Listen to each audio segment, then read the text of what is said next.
Times of Sabarkantha. The Khedbrahma taluka primary teachers cooperative credit society લિમિટેડની દર 5 વર્ષે યોજાનારી વ્યવસ્થાપક કમિટીની ચૂંટણી પ્રક્રિયા હાથ ધરવામાં આવી હતી.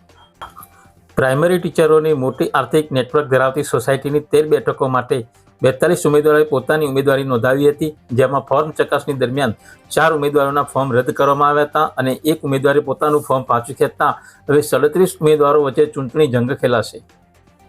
ચૂંટણી અધિકારી દિનેશ પટેલે જણાવેલ કે આવતીકાલ તારીખ 28 માર્ચ શનિવારના રોજ ખેડબ્રહ્માની સેઠ કેટી હાઈસ્કૂલમાં બપોરે 12 થી સાંજે 6 કલાક દરમિયાન 4 બૂથમાં મતદાન યોજાશે, જ્યારે મતગણતરી તારીખ 29 માર્ચ રવિવારના રોજ સવારે 8 કલાકથી સેઠ કેટી હાઈસ્કૂલના હોલમાં યોજાશે.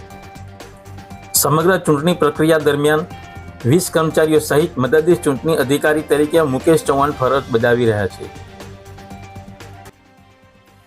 ખેડબ્રહ્મા તાલુકા પ્રાથમિક શિક્ષક સરાફી મંડળીની કુલ 13 કારોબારી સભ્યો માટેનું ચૂંટણીની પ્રક્રિયા હાથ ધરાઈ છે.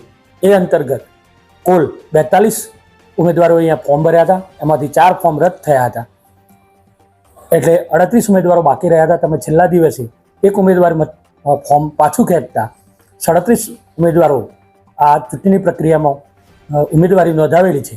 તેમાંથી કુલ 13 કારોબારી સભ્યોની અહીંયા નિમણૂક થવાની છે અને એનું મતદાન શનિવારે એટલે કે આવતીકાલે બપોરે 12 કલાકથી સાંજના 6 કલાક સુધી ચાલશે.